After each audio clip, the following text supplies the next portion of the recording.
चेन्नई में मंगलवार रात एक फर्टिलाइजर मैन्युफैक्चरिंग यूनिट से अमोनिया गैस के रिसाव के बाद 25 लोगों को अस्पताल में भर्ती कराया गया। कई लोग रिसाव के बाद बेहोश हो गए, जबकि कुछ ने सांस लेने में तकलीफ और मतली की शिकायत की। நேற்று நைட்டு வந்து இங்க இந்த மாதிரி கேஸ் லீக் ஆயிடுச்சு அப்படின்னு சொல்லிட்டு வீடியோ எடுத்து எல்லாருக்கும் பரவ அந்த நியூஸ் வீடியோ யாரோ ஒருத்தர் 2 பேர் பார்த்ததுனால தெரிஞ்சது.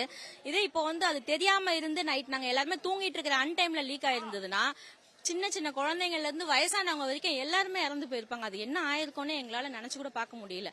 அதாவது அந்த ஸ்பாட்ல கவர்மெண்ட் வந்து எங்களுக்கு வந்து நல்ல ஒரு சில சின்ன சின்ன உதவிகள்லாம் செஞ்சிருக்காங்க. रिसाव की घटना आधी रात के समय होने की वजह से प्रभावित लोगों को ट्रांसपोर्ट का कोई साधन न मिलने पर अस्पताल पहुंचने के लिए जद्दोजहद करनी पड़ी। திணறல் வருது, மணி 12 மணி இருக்கும், மூச்சு திணறு, எல்லாம் ஓடுறாங்க, குழந்தைங்க எல்லாம் தூக்கிட்டு, மாசமானவங்க ரொம்ப கஷ்டம். எங்க போறது நாங்க முழிச்சிட்டு இருந்தோம். இதனால எவ்வளவு ரொம்ப பாதிக்கப்பட்டுச்சு.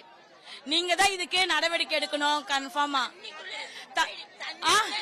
தற்காலிகமாக தான் மூடி வச்சிருக்காங்க, இது நிரந்தரமாக மூடணும். இது गुस्साए लोग बुधवार सुबह फर्टिलाइजर मैन्युफैक्चरिंग कंपनी के परिसर के सामने जमा हुए और प्लांट को तत्काल बंद करने की मांग करते हुए नारे लगाए। We are convincing them because government has closed the company for a week and these officers are visiting the company. They are going to examine how it happened and all. Though based on the report, it will be the government will take permanent action. स्वास्थ्य मंत्री MA. Subramaniam ने हादसे में बीमार लोगों से अस्पताल में मुलाकात की।